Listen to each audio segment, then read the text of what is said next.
नमस्कार दोस्तों। इस वीडियो में हम जो कक्षा 7 है उसकी जो इतिहास के जो महत्वपूर्ण कथन है, ऐतिहासिक महत्वपूर्ण कथन है, उनकी चर्चा करेंगे। और ये जो नोट्स हैं मित्रों, वो माया जी के बनाए हुए नोट्स हैं।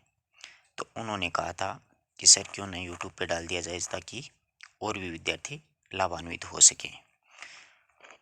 तो इस महत्वपूर्ण कार्य के लिए माया जी को बहुत बहुत धन्यवाद। अब अपन चर्चा करते हैं। वन लाइन प्रश्नोत्तर हैं। तो देखिए, वृहत्तर भारत जब अपन ने पढ़ा था कक्षा 7 में, तो उससे कुछ प्रश्न बनाए। तो देखो, चंपा से 100 से अधिक अभिलेख मिले। ये ऐसा प्रश्न मैंने बताया था कि परीक्षा में पूछा जा सकता है कि 100 से अधिक अभिलेख कहाँ पर मिले, तो चंपा में मिले थे। कंबोज के यशोवर्मन नरेश ने कुल 326 छंदों के 4 अभिलेखों की रचना की थी। इसका भी अपन ने बिल्कुल बारीकी से अध्ययन किया था। वो पाठ आप जरूर पढ़िएगा, वृहत्तर भारत। उसमें से बनाए गए ये प्रश्न है कि कंबोज के यशोवर्मन के द्वारा कुल 326 छंदों के 4 अभिलेखों की रचना की गई थी। तो पूछा जा सकता है कितने छंद थे, तो 326। कितने अभिलेख थे? 4 अभिलेख। चंपा अन्नाम देश का नाम था। किस देश का नाम था? चंपा है वो अन्नाम देश का नाम था।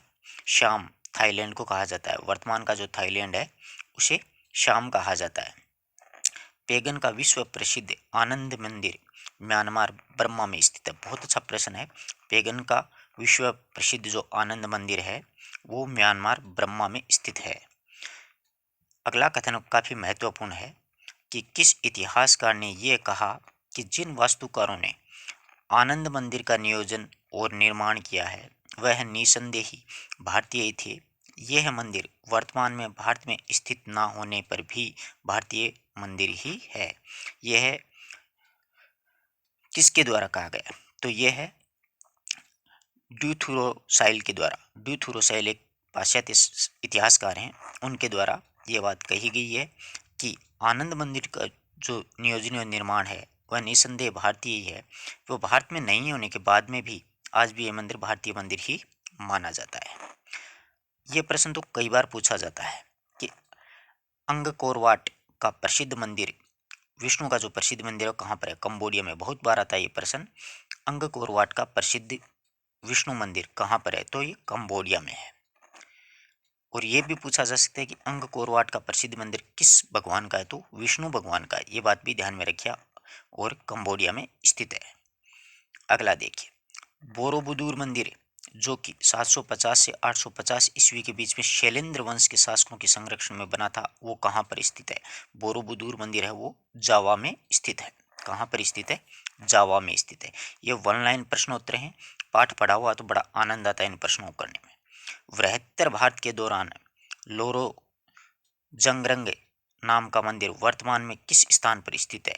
तो ये भी जावा में। बोरोबुदुर का मंदिर भी जावा में है, और साथ ही में लोरो जंगरंग नाम का जो मंदिर है वो भी जावा में है।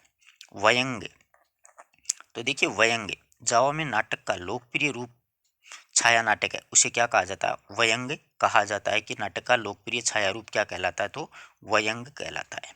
जो कि वयंग कहलाता है। इसके मुख्य कथानक किससे जुड़े हुए हैं? तो ये महाभारत और रामायण से लिए गए हैं। अब अक्सर सीधा प्रश्न अपन से पूछता है कि नाटक के लोकप्रिय छाया नाट्य है उसको क्या कहा जाता है? तो अपना उत्तर होना चाहिए वयंग। अब ये पूछ ले कि वयंग के कथानक किसके हैं, तो अपना उत्तर होना चाहिए रामायण और महाभारत। ठीक है ना? प्रश्न को थोड़ा सा घुमाएगा अगला। प्रश्न की भाषा को अपने को समझना पड़ेगा कि अपने को पूछ क्या रहा है। अगर ये सीधा पूछता है कि नाटक का लोकप्रिय छाया रूप नाट्य क्या कहलाता है, तो वहां पर वयंग होगा। और इसका कथानक अगर पूछ ले तो रामायण और महाभारत होगा। भट्टार गुरु की मूर्ति जावा से प्राप्त हुई है। कहाँ से प्राप्त हुई है? जावा से। मैंने बहुत अच्छे से बताया था। इस मूर्ति के कुछ लोग ऋषि अगस्त्य की भी प्रतीक मानते हैं। बहुत अच्छा प्रश्न बनता है कि भट्टार गुरु की मूर्ति है वो किस ऋषि को प्रतीक के रूप में मानते हैं? तो ऋषि अगस्त्य के प्रतीक के रूप में मानते हैं। और भट्टार गुरु की मूर्ति जो है वो जावा में स्थित है। मेनदूत की बोधिसत्व की मूर्तियां कहाँ पर स्थित है? मेनदूत की बोधिसत्व की मूर्तियां जावा में स्थित है।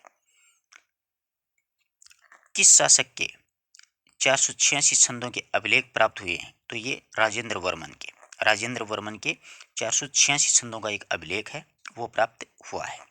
693 ईस्वी में चालुक्य राज्यसभा में नियुक्त चीनी राजदूत के साथ नालंदा से चीन का बोधिरुचि विद्वान गया था, और जिसने 53 ग्रंथों का अनुवाद भी किया था। बोधिरुचि एक विद्वान था, वो गया था और उसने 53 जो बौद्ध ग्रंथ है उनका अनुवाद भी चीनी भाषा में किया था। अगला देखिए, नेशिया का अर्थ द्वीप होता है। पूछा जा सकता है नेशिया किसे कहा जाता है, तो एक द्वीप है ना, टापू को। ब्रह्मा और श्यामा में बौद्ध धर्म प्रधान था। ब्रह्मा और श्यामा जो देश हैं वहाँ पर बौद्ध धर्म की प्रधानता थी। भारत के शिव सोम नामक विद्वान कंबोडिया के राजा इंद्रवर्मन के गुरु थे। किसके गुरु थे? इंद्रवर्मन के। कौन? देखो, शिव सोम नामक एक विद्वान कंबोडिया का राजा था इंद्रवर्मन, उसके गुरु थे। आनंद मंदिर की पत्थर की मूर्तियों की संख्या 80 है और उसमें बुद्ध के जीवन की प्रमुख घटनाएं अंकित हैं। पूछा जा सकता है कि आनंद मंदिर में जो पत्थर की मूर्तियां हैं उनकी संख्या कितनी है, तो 80। और वो किससे संबंधित हैं, तो बुद्ध के जीवन से संबंधित है। बोरोबुदूर मंदिर में एक के ऊपर एक 9 मंजिलें बनी हुई हैं और सबसे ऊपर एक घंटानुमा स्तूप भी बना हुआ। बोरोबुदूर जो मंदिर है उसमें एक के ऊपर एक कितनी मंजिलें? 9 मंजिलें बनी हुई और सबसे ऊपर एक क्या है? एक घंटानुमा स्तूप बना हुआ ऊपर मंदिर में।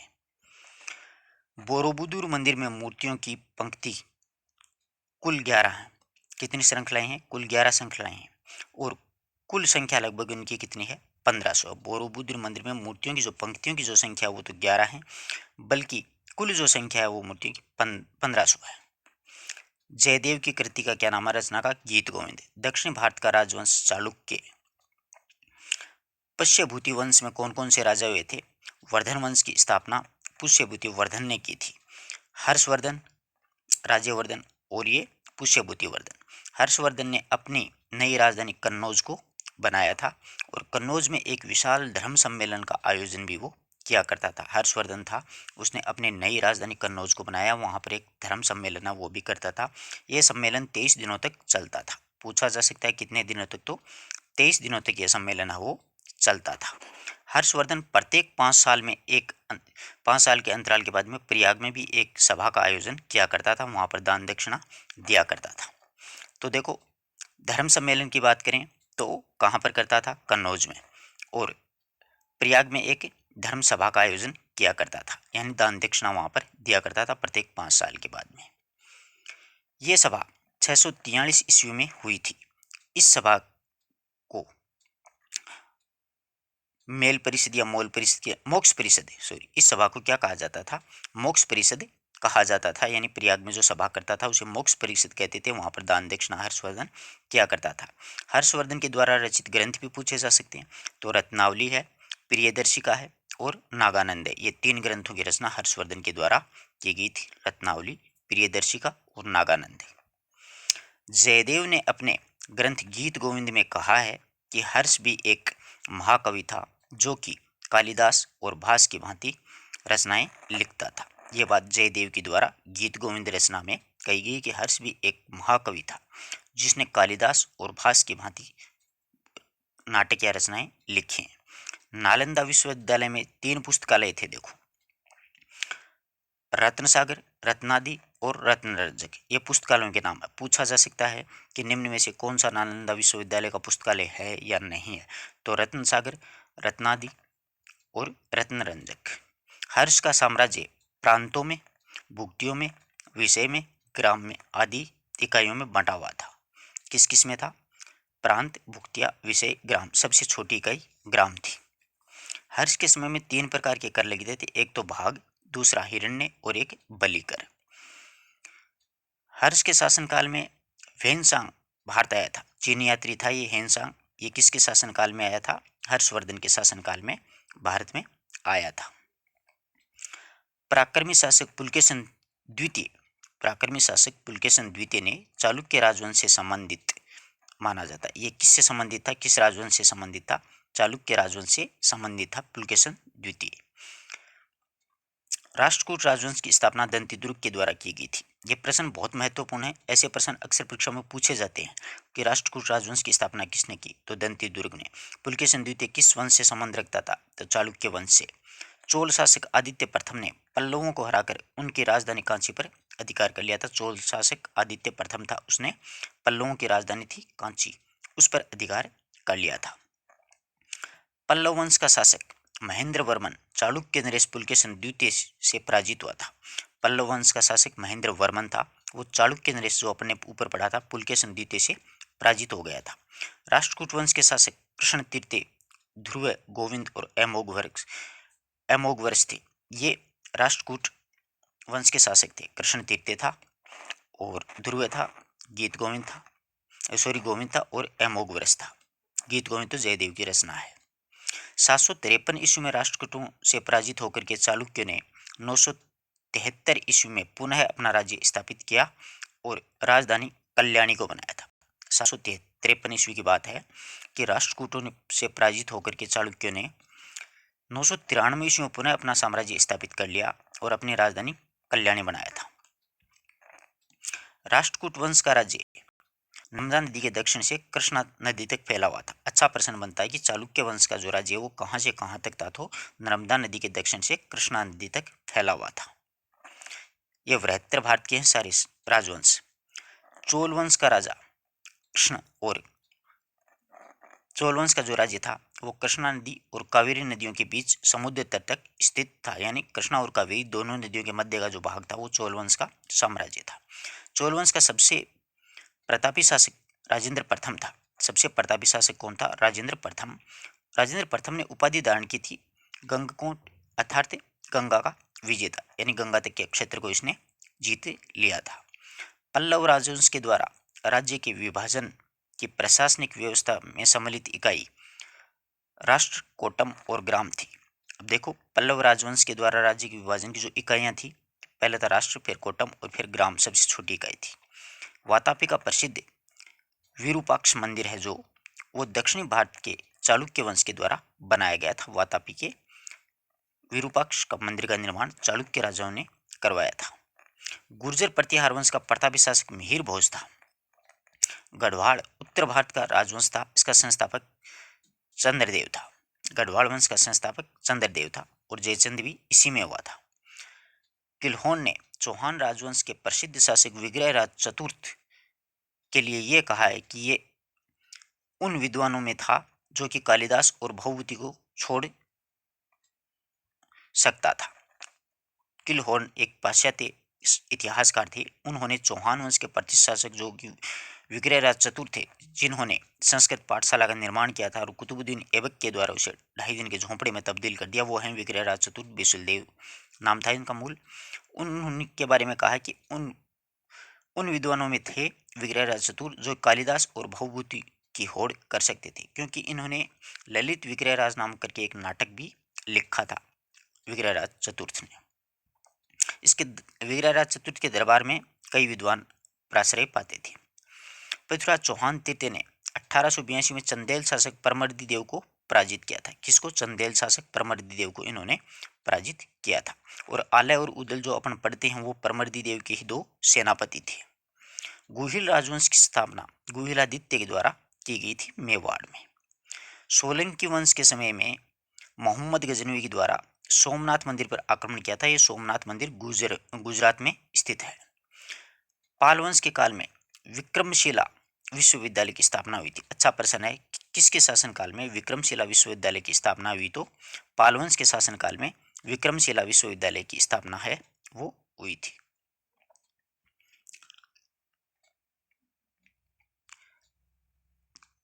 भारवी के द्वारा लिखा गया ग्रंथ है वो कीर्तार अर्जुनियम है। ये अच्छा प्रश्न है, अक्सर पूछा जाता है कि भारवी का प्रसिद्ध ग्रंथ कौन सा है, तो कीर्तार्जुनियम। कंब रामायण तमिल भाषा में लिखा गया, कंब के द्वारा ही लिखा गया है ये कंबन रामायण, और ये तमिल भाषा में लिखा गया है।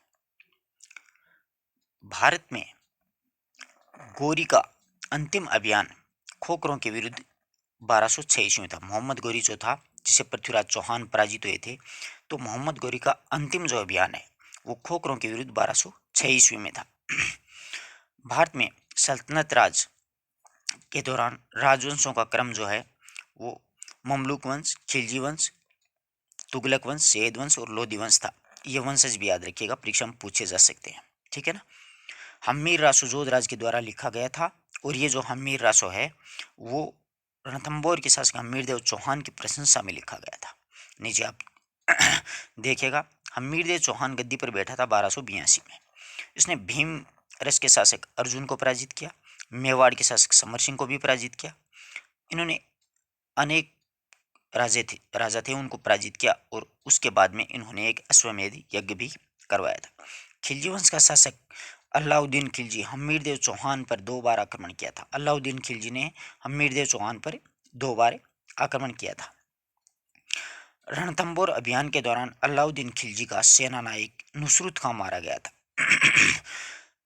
सॉरी दोस्तों, तो देखिए अलाउद्दीन खिलजी ने जब रणथंबोर पर अभियान किया था तो इसके 2 सेनापति थे, एक तो नुसरत खां, एक उल्गू खां। उल्गू खां अलाउद्दीन खिलजी का भाई था। तो इस दौरान नुसरत खां है ना वो मारा गया। 2-3 बार आरपीसी के द्वारा यह प्रश्न पूछा गया था। हम्मीरदेव चौहान ने अपने जीवन काल में 17 युद्ध लड़े थे, उसमें से 16 युद्धों में विजय प्राप्त की थी। बहुत ही मतलब लड़ाका, बहुत सूरवीर था, क्योंकि पृथ्वीराज चौहान के खानदान से ताल्लुक रखने वाला शासक था। बहुत ही अच्छा लड़ाका था। राजस्थान का पहला साका रणथंबोर में हुआ था 1301 ईस्वी में। ठीक है। रंग देवी थी अम्मीरदेव चौहान की पत्नी, उसने जौहर किया था। तो ये साका पहला हुआ था। रतन सिंह मेवाड़ के रावल साका के अंतिम शासक थे और रतन सिंह के समय में भी चित्तौड़ में साका हुआ था। अलाउद्दीन खिलजी के द्वारा मेवाड़ पर अधिकार करने के पश्चात सिसोदा गांव के रहने वाले हमीर देव था इनका नाम दी। राणा हमीर देव ने 1326 में पुनः विजित कर लिया था चित्तौड़ को, यानी अलाउद्दीन खिलजी ने मेवाड़ पर अधिकार कर लिया और अपने ही बेटे खिज्र खां के नाम पर चित्तौड़ का नामकरण वो खिजराबाद कर दिया। रानी पद्मावती ने जौहर किया था और रतन सिंह और गोरा और बादल जो सेनापति थे वो लड़ते हुए वीरगति को प्राप्त हुए थे। तो 1326 में हम्मीरदेव चौहान आया था जो सिसोदा ग्राम से अपना संबंध रखता है, वो राणा हम्मीर कहलाया था। उसने 1326 में वापस चित्तौड़ पर अधिकार कर लिया और तब से लेकर के आज तक चित्तौड़ और उदयपुर यानी मेवाड़ के महाराणा वो राणा लगाते हैं। अलाउद्दीन खिलजी के द्वारा जब जालौर पर आक्रमण किया था उस समय कानड़देव चौहान ने दैया बीका सरदार के विश्वासघात के कारण जालौर पर अलाउद्दीन का अधिकार हो गया था। ये दैया बीका मतलब एक गद्दार इंसान था। रणमल और रतिपाल की अगर बात करें तो वो रणथंबोर के किले के दौरान हस्तगत करने में उनका गद्दारी में हाथ था। महाराव शेखा के शासनकाल में अनेक राज्यों में गांवों की संख्या 360 थी। अच्छा प्रश्न ये बनता है कि महाराव जो शेखा जी जिसको शेखावटी बोला जाता है वो जयपुर रियासत के अंतर्गत आता था और उस शेखा के शासनकाल में गांवों की जो संख्या थी वो 360 के करीबन थी। आमेर के शासक चंद्रदेव थे, वो राव शेखा के बड़े भाई थे। आमेर के शासक चंद्रदेव राव शेखा के बड़े भाई थे। राव शेखा का जो जन्म वो 1433 ईस्वी में और मृत्यु वो 1488 ईस्वी में हुई थी। उन्होंने अमरसर को अपनी राजधानी बनाया था। राव शेखा ने अपनी राजधानी कहाँ पर बनाया था? अमरसर को। श्यामल दास के वीर विनोद एक ग्रंथ है, उसके अनुसार राणा कुंभा ने मेवाड़ के 84 दुर्गों में से 32 दुर्गों का निर्माण करवाया। यह बात कई बार परीक्षा में पूछी भी जाती है कि मेवाड़ में 84 दुर्गों में से 32 दुर्गों का निर्माण किसने करवाया? तो ये महाराणा कुंभा के द्वारा करवाया गया था। इसकी अपन को जानकारी किस ग्रंथ में मिलती है वो बात महत्वपूर्ण है कि वीर विनोद ग्रंथ है वो श्यामल दास के द्वारा लिखित है, उसमें ये जानकारी अपन को प्राप्त होती है। चीन की दीवार के बाद में विश्व की दूसरी बड़ी जो दीवार है वो सबसे लंबी दीवार है वो कुंभलगढ़ दुर्ग की दीवार मानी जाती है। इसकी लंबाई मित्रों 36 किलोमीटर है। 2 बार प्रश्न ये पूछा भी गया है, अच्छे से याद रखना 36 किलोमीटर है।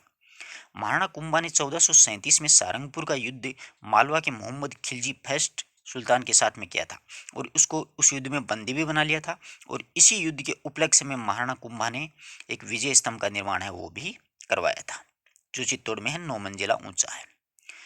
महाराणा प्रताप के घोड़े का नाम चेतक था, हाथी का नाम राम प्रसाद था, ध्यान रखिएगा। ठीक है। सेना का अग्रिम भाग क्या कहलाता है? हरावल दस्ता, यानी सेना की आगे की जो टुकड़ी होती है ना उसे हरावल बोलते हैं। और सेना का नया भर्ती जो जवान होता है उसको रंगरूट बोला जाता है। 1526 में पानीपत का प्रथम युद्ध बाबर ने दिल्ली के इब्राहिम लोदी को पराजित कर दिया था, यानी दिल्ली के इब्राहिम लोदी का अधिकार था उसको पराजित कर दिया था पानीपत के प्रथम युद्ध में बाबर ने। वीर शिरोमणि महाराणा प्रताप का जो जन्म है वो मित्रों ज्येष्ठ शुक्ला तृतीया को विक्रमी संवत 1597 है। ये कई बार पूछा जाता है परीक्षाओं में कि कौन सा ऐसा जो राजा है राजस्थान में हुआ है जिसकी मृत्यु और जन्म एक ही तिथि के अनुसार होते हैं। तो विक्रमी संवत 1597 को जन्म हुआ था और ईस्वी सन 1597 को महाराणा प्रताप का देहांत हो गया था। तो ध्यान रखिएगा ये विक्रमी संवत है, इसमें से अगर आप 57 निकाल दोगे तो 1540 बचेंगे। 1540 ईस्वी को महाराणा प्रताप का जन्म है वो हुआ था। 8 फरवरी 1572 को गोगुंदा में महाराणा उदय सिंह की का देहांत हो गया था।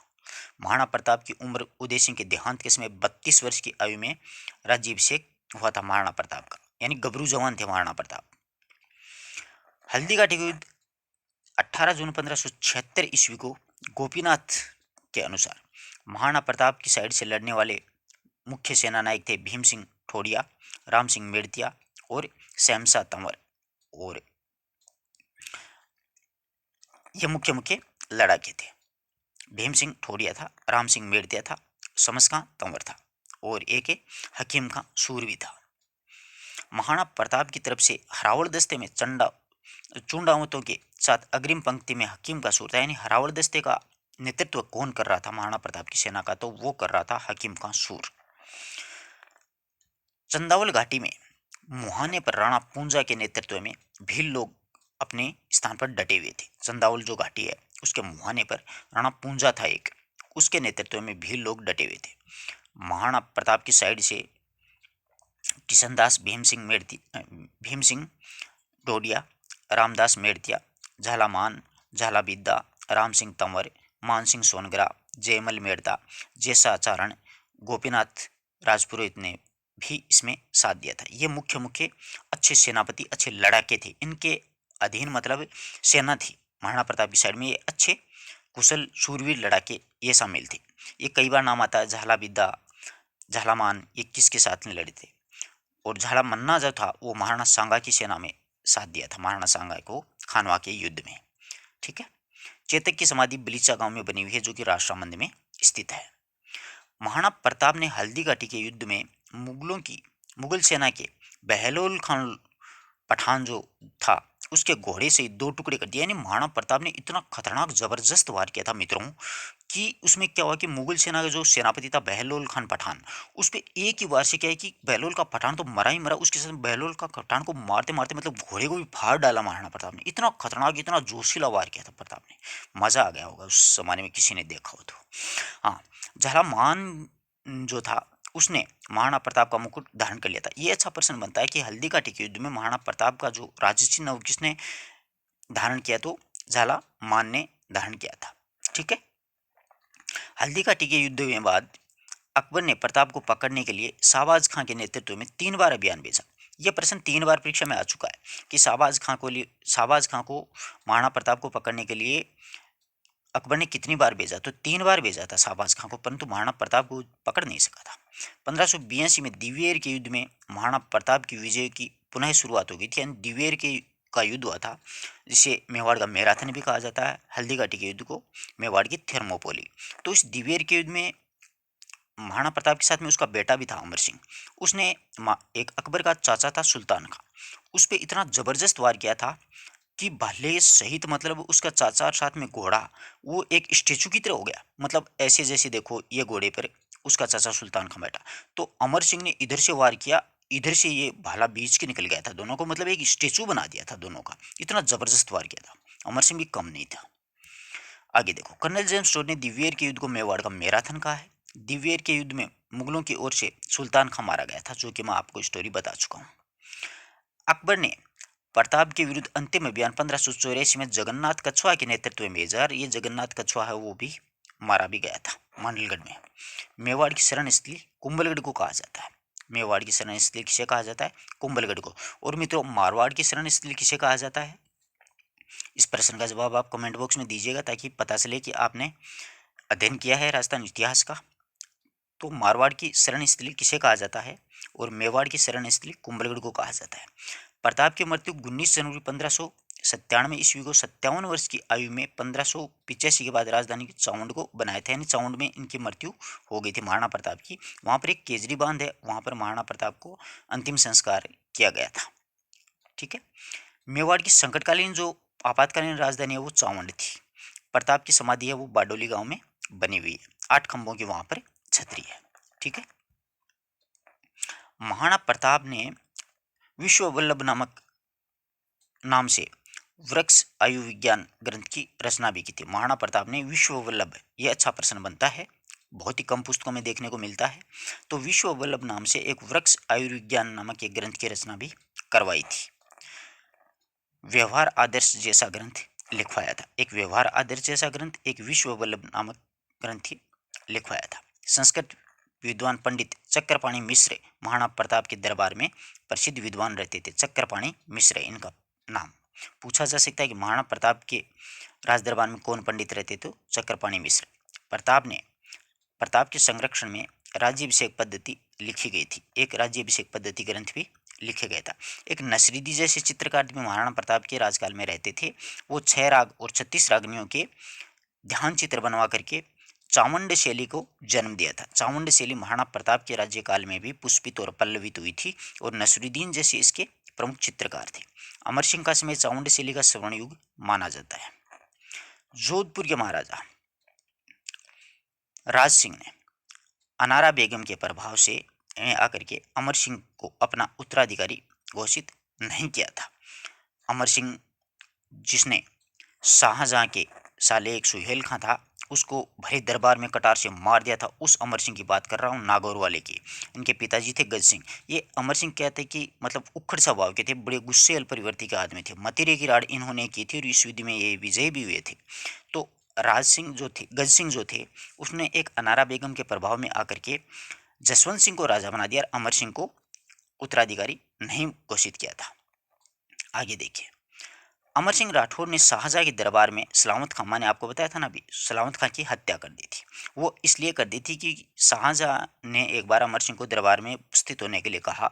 तो अमर सिंह वैसे ही स्वाभिमान प्रवृत्ति के पुरुष थे, निर्भीक प्रवृत्ति के, तो वो किसी से पूछे बगैर सीधे ही दरबार में चले गए। तो सलामत खां बीच में आ गया, बोले गंवार किसी की मानता ही नहीं है। तो गुस्सा आ गया भाई साहब, अमर सिंह को सल्टा दिया उसी जगह।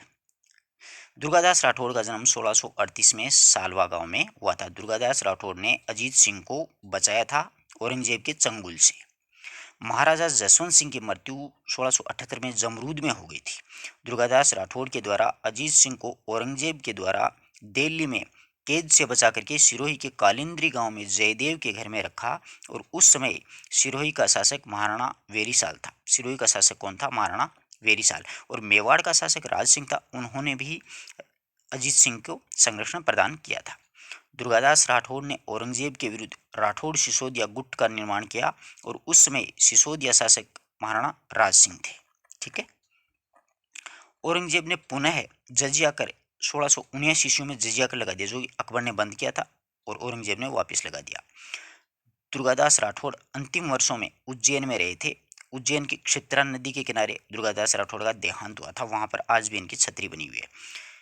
किस जाट नेता ने सिकंदरा आगरा में अकबर की कब्र को खोद करके हड्डियों को जला दिया था? तो ये राजा राम थे, जो सूरजमल के पिता थे। उन्होंने अकबर की हड्डियां निकाल करके उनको जला दी थी। जयपुर के सवाई जय सिंह के मृत्यु पर उत्तराधिकारी संघर्ष में उनके बड़े पुत्र ईश्वरी सिंह का साथ सूरजमल जाट शासक ने ही दिया था और ईश्वरी सिंह ने एक ईसरलाट और सरगासूली नामक एक मीनार भी बनवाई थी जयपुर में। अमर सिंह राठौड़ ने शाहजहां की नाराजगी की परवाह ना करते हुए व्यक्ति को 30,000 का पट्टा और नागौर के उत्तरदायित्व का भार सौंपा था। ये केसरी सिंह जोधा के द्वारा कही गई बात है। ठीक है। पटवों की हवेली जैसलमेर में है। देवड़ा के जैन मंदिर ये सिरोही में स्थित हैं। बूंदी का तारागढ़ दुर्ग का निर्माण 1354 में रावल बरसिंह के द्वारा करवाया गया था। जालौर दुर्ग में मुस्लिम पीर मलिक शाह की प्रसिद्ध मस्जिद बनी है, मलिक शाह पीर की दरगाह है। तारागढ़ दुर्ग में छत्रसाल महल और यंत्रशाला को सुंदर भित्ति चित्रों से सजाया गया है और वहीं पर बादल महल है और साथ ही में अनिरुद्ध महल के चित्रशाला में भित्ति चित्र राजस्थान की भित्ति चित्र परंपरा की सुंदर उदाहरण है। यानी भित्ति चित्र सर्वश्रेष्ठ जो सबसे अच्छे माने जाते हैं बूंदी के हैं। चित्तौड़गढ़ दुर्ग का निर्माण चित्रांगद मौर्य के द्वारा करवाया गया था। ठीक है। भारतीय मूर्तिकला का विश्व कोश विजय स्तंभ को कहा जाता है, जो महाराणा कुंभा ने बनवाया था। महाराणा कुंभा के द्वारा निर्मित विजय स्तंभ में शिल्पियाँ जो हैं वो देखिए किस किसने इसका निर्माण किया था। जयिता, पूंजा, भूमि, चूथी, बलराज, नापा, पोमा और पूंजी। मूल रूप से जयिता ही था। जयिता की मृत्यु के बाद में ये सब आ गए थे। मध्यकालीन चित्रशैली का, अब वीडियो थोड़ा बड़ा बन जाएगा, इसलिए नेक्स्ट जो बचे हैं वो अपन कल के वीडियो में देखते हैं। धन्यवाद दोस्तों, आप उन पाठों को पढ़िएगा और उसके बाद में इन प्रश्नों को अगर आप करोगे तो आपको बड़ा आनंद आएगा। धन्यवाद।